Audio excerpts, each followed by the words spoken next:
Hello everyone, welcome to our channel. आज के इस वीडियो में इंडियन नेशनल मूवमेंट के कुछ महत्वपूर्ण प्रश्नों को करेंगे। ये बिहार शिक्षक भर्ती का बहुत ही इम्पॉर्टेंट टॉपिक है, आपका इंडियन नेशनल मूवमेंट। इससे जो है प्रश्न पूछे ही जाएंगे। ये आपका सिलेबस में दिया ही हुआ है, चाहे आप प्राइमरी में हो, मिडिल में हो या फिर हाई जो है जिसके लिए भी आप तैयारी कर रहे हो उसके लिए ये टॉपिक बहुत ही इम्पॉर्टेंट है। तो चलिए हम लोग देखते हैं इंडियन नेशनल मूवमेंट से किस प्रकार के प्रश्न जो है वो बन सकते हैं। कुछ 15 प्रश्नों का सीरीज़ में लेकर के आई हूँ। तो हमारा आज का जो पहला क्वेश्चन है वो है कि कांग्रेस का 1922 का अधिवेशन जो है ये कहाँ हुआ था। ऑप्शन है आपका गया, कोलकाता, मुंबई, बनारस। इसका सही आंसर क्या होगा? तो सही आंसर हो जाएगा आपका ऑप्शन ए, गया। Option A is correct. Next question जो हम लोग देखते हैं, क्वेश्चन नंबर 2 कि भारतीय राष्ट्रीय कांग्रेस की प्रथम महिला अध्यक्ष कौन थी। तो भारतीय राष्ट्रीय कांग्रेस की प्रथम महिला अध्यक्ष जो है वो कौन थी? ऑप्शन है सरोजिनी नायडू, ऑप्शन बी है एनी बेसेंट, सुचिता कृपलानी और किरण बेदी। तो यहाँ पे थोड़ा सा ध्यान देने की बात है, क्योंकि यहाँ पे क्वेश्चन क्या पूछा गया है कि प्रथम महिला अध्यक्ष। यहाँ पे लोग अक्सर जो है कंफ्यूज हो जाते हैं।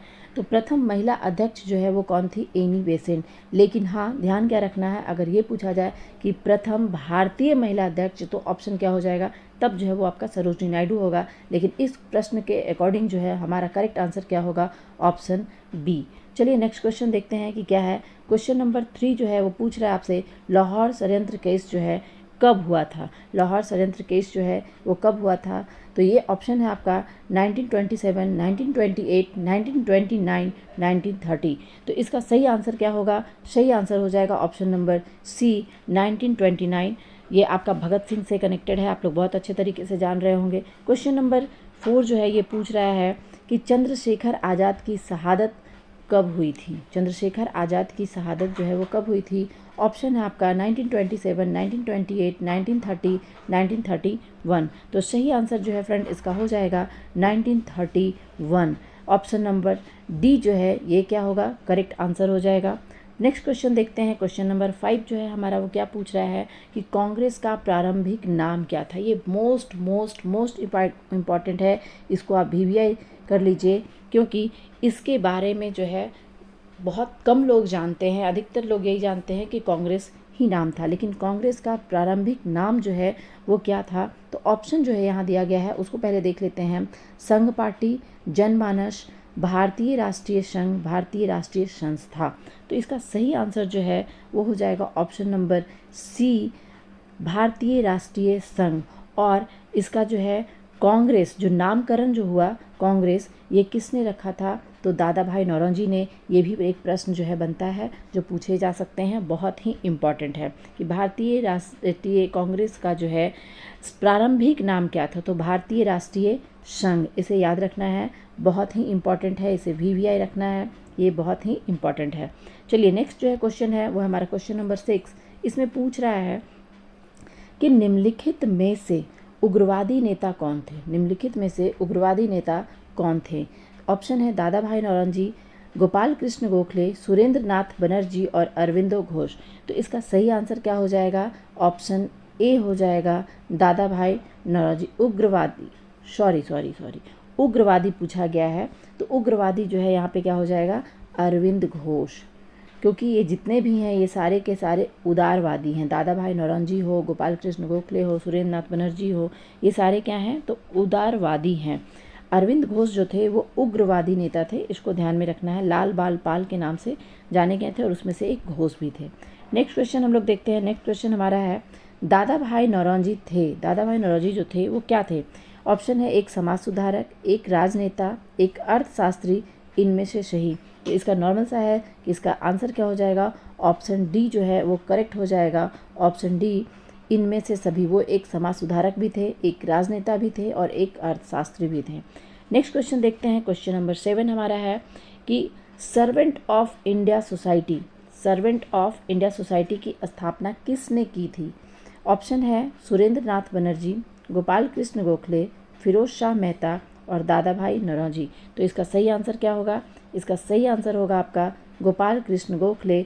Option number B is correct.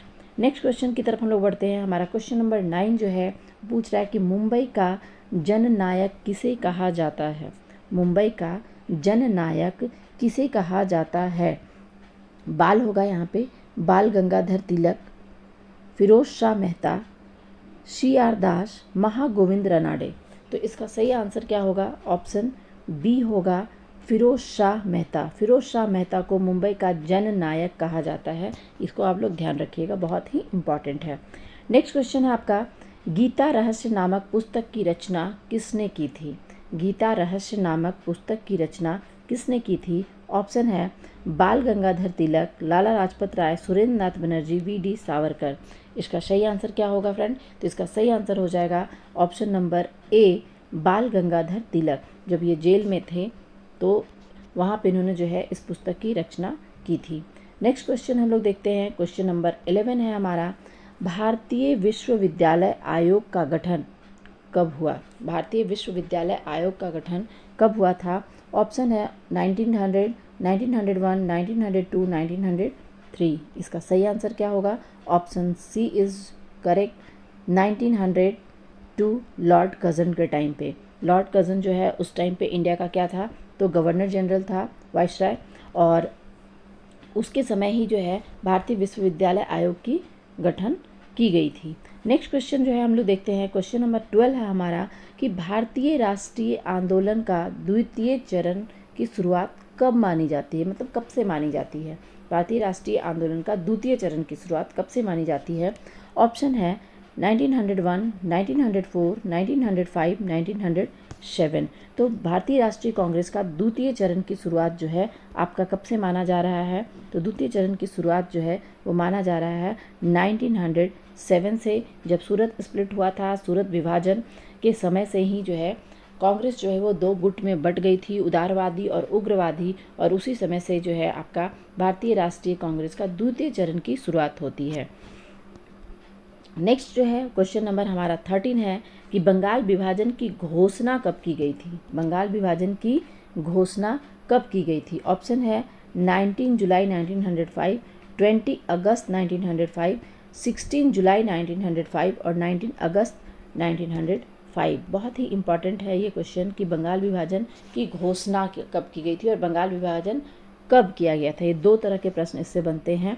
तो बंगाल विभाजन की घोषणा जो है ये आपका की गई थी 19 जुलाई 1905 को।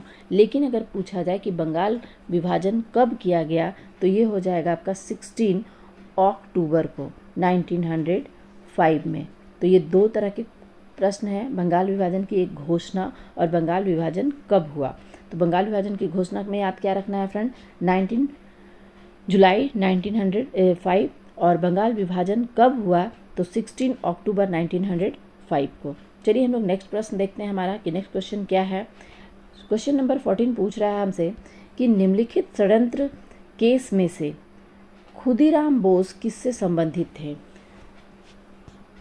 निम्नलिखित षड्यंत्र केस में से खुदीराम बोस जो है वो किससे संबंधित थे?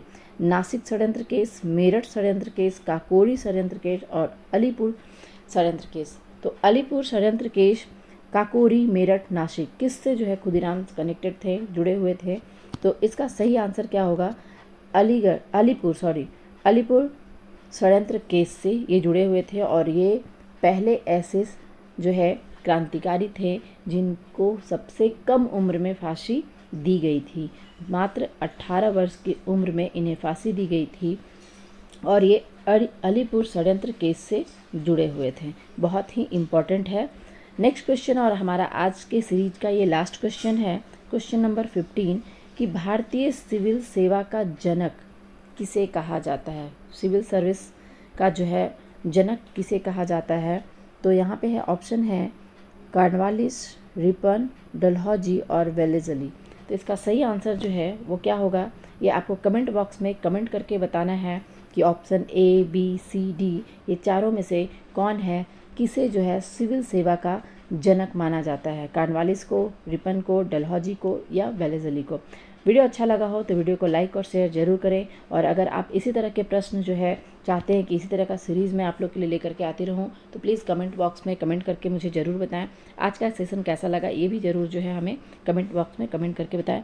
चलिए मिलते हैं बहुत ही जल्द अपने नेक्स्ट